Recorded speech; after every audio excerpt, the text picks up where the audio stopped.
slow tempo, I think, quite suiting Sheriff.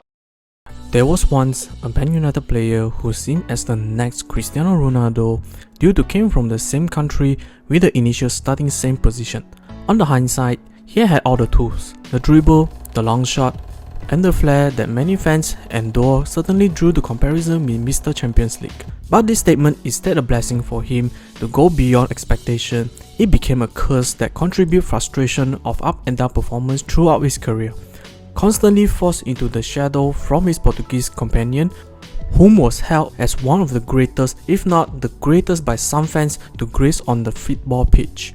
This Colin had pressure that could never be borne by any players. His name, after his departure from Man United, had long forgotten, but in recent times, due to the lack of quality in the right wing for Man United, his name has started to circle around the fans time and time again. Imagine this former Man United player contained the traits of Fred inconsistent form with erratic performance night in and night out, and the trickery of Anthony with his dribble. Who do you think of? Of course, this man is none other than Luis Carlos Almeida da Cunha, also known as Luis Nani. What is up, ladies and gentlemen? I'm Marvin, codename CM. Welcome to the Code United channel once again. If you ask any Man United fans that went through the Sir Alex Ferguson era, what's their take on Luis Nani, most of them will say he's an amazing talent, very pleasing to watch, especially the backflips. Never in my life seen such smooth backflips. But frustration will be the subject often discussed on him.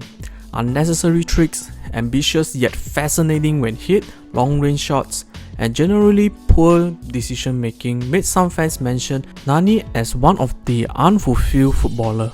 And his fellow teammates Cristiano Ronaldo, who had blossomed himself from a step over no-end product merchant into a legitimate superstar, set the bar so high does not help Nani's case at all. But was Nani a flaw in Man United? In this video, we will have a look into his time with Man United, how does it pan out, and decide whether did he fulfill his untapped potential. As usual, before we enter into this video, do please subscribe to this channel if you enjoyed them, as each of your subscription will be a motivation for me to post a new content and ring the notification bell for every new content. Let's cut the chase, and here we go. Due to the tremendous influence by the former assistant head coach to Sir Alex Ferguson and the current Iran head coach Carlos Queiroz, whom uses his extensive knowledge of Portuguese football, enabled United to identify and capture two promising young players. One was a Brazilian promising teenager Anderson, and another was today's video main character Nani. Joining Man United on the summer of 2007 with a total of £30 million. The Portuguese winger was warmly welcomed by Cristiano Ronaldo himself and invited him to stay together for the first couple of months upon arriving at Manchester. Nani's debut in a Man United shirt started off with an absolute bang. He scores a low-driven shot on a pre-season friendly against Shenzhen Football Club, then followed up with a cheeky chip shot goal against Guangzhou Pharmaceutical, showcased his overall flashy offensive ability that many fans enjoy. Entering his first season, the 07-08 season, Nani does not have the best situation in the squad due to having to fight minutes with some other forwards that you may or may not heard, like his compatriot Cristiano Ronaldo, Wayne Rooney, Carlos Tevez and Luis Saha. But fortunately, he made his minutes count, scoring his first Premier League goal against Spurs with a 30-yard worldie, and subsequently celebrated with his signature backflip, quickly become a fan favourite.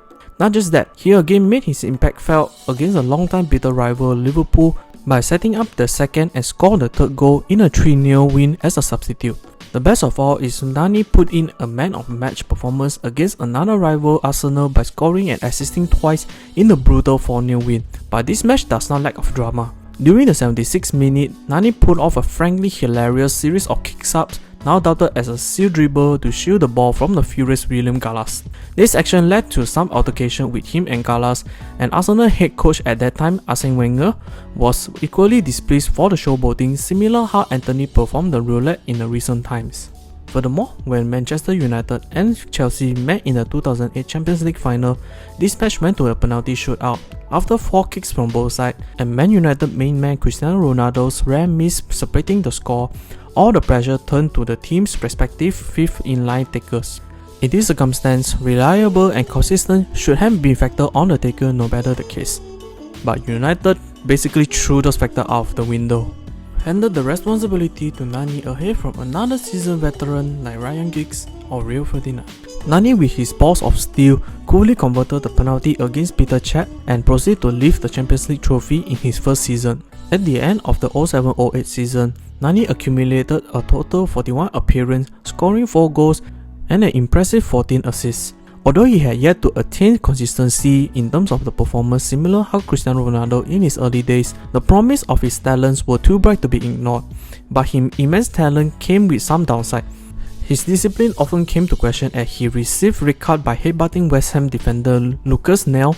This lack of disciplinary would actually be a hidden concern in the near future, which we will discuss later in the video. The following season was nothing too involving with Nani, but moving to the 09-10 season is where all shifted. After Man United main man CR7 world record transfer at the time to Real Madrid, the weight of expectation to step up from a big part player and replace his compatriot for Nani was real. A lot of fans expected Nani was finally out of Ronaldo's shadow and able to show his full capabilities, and he did not disappoint.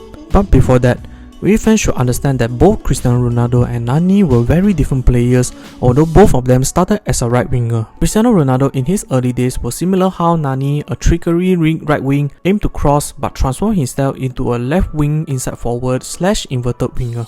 While Nani, with his amazing adaptability for both wings, he was more comfortable operate as a traditional right winger, using his turn of pace and dribble to create goal scoring chance for other players.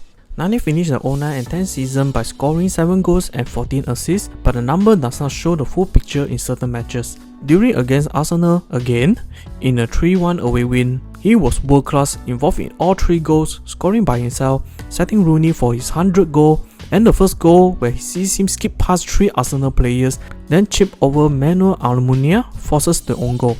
In the Champions League quarter-final second leg against Bayern Munich, with 2-1 down on the first leg, at the back against the wall, Nani yet delivered another class performance, scoring a brace including a back heel flick goal to overtook the aggregate score. Unfortunately, his 2 goals unable to push Man United deeper into the knockout phase.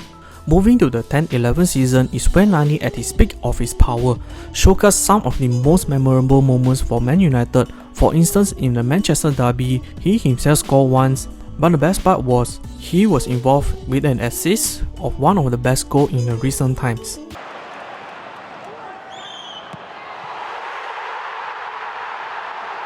Besides that, he also provided an instrumental to United run to the second Champions League final in 3 years' time, but could only provide so much as his team ran in against the best team in Europe at that time, Barcelona, losing 3-1 as the scoreline. Nani finished the season appearing in 49 matches, scoring 10 goals and provided an insane 20 assists. His top-notch form sees him nominated in the PFA Young Player of the Year award and shortlisted in the prestigious FIFA Ballon d'Or. In the 11 and 12 season, Nani again did not stop his outstanding impact. He begins the season first by scoring a brace, including a fantastic injury time solo effort against the noisy neighbour Man City in the Community Shield with a 3-2 victory. Nani also participates, scoring the 5th goal against, Arsenal again. I kind of feel sorry mentioning Arsenal again. I sincerely apologize if any Arsenal fans watching this video. Nani scored the 5th goal against Arsenal in a rare score abomination of 8-2 scoreline. Nani ended the season with a consecutive record of double digit in both goals and assists prior to the previous season. He appears in 14 matches, scoring 10 goals and 14 assists. Moving on from his electric 2010 and 2012 years of his trademark celebratory acrobatics performance, came nowhere but downward spiral from here. The next season, the 2012-2013 season, Luis Nani struggled with poor form and numbers of injuries saw him slowly going down the pecking order, appearing in only 21 matches, scoring 3 goals and 6 assists. Huge drop off in end product compared to the previous 2 seasons. The worst of all, at the last season managed by Sir Alex Ferguson, in the second leg of the Champions League round of 16 with Real Madrid, with Manchester United leading 1-0, Nani's lack of disciplinary was on display again, that he was sent off in the 56th minute for a high boot on Alvaro Arbero, causes Real Madrid had numerical advantage, mount a comeback to a 2-1 win and tied a 3-2 aggregate score. Thus ended Fergie another shot at the Champions League trophy. Under David Moyes, Luis Nani continued to struggle with form and fitness, ended the season appearing in 13 matches, scoring 1 goal with 0 assists. During that period of time, Nani mentioned, "I was down, and when it's like that, of course the injury comes too. It was a bad moment. It was something that made me very down, very disappointed. When Louis van Gaal replaced Moyes as the United next manager in 2014, Nani was told he was welcome to stay and fight for his place, but that resulted he would be a second or third choice for the wide position under the Dutchman, so he decided it's time for a new start. Returning to Sporting on loan for a season before a switch to Fenerbahce in 2015, recently playing in Melbourne Victory FC. Overall, that begs the question again, how was Luis Nani's years in the Man United shirt? To me, for a player with a 230 appearance, accumulated 40 goals, 73 assists, collected 8 major honours, and a countless of backflips to be remembered, Nani was at least very good and outright outstanding during his peak 2010 to 2012 seasons, and it was very unfair to him remembered as a disappointment due to his fellow Portuguese teammate Cristiano Ronaldo was the best player and a 5-time Ballon d'Or winner. Maybe he had unachievable expectations, but he certainly fulfilled his potential and gave us some of memorable moments to share among our peers. That's the end of the video. What do you guys think? What's your take on Luis Nani during his Man United years? Comment down below so that we can have a discussion. Hope you all enjoyed this video. I will see you in the next one.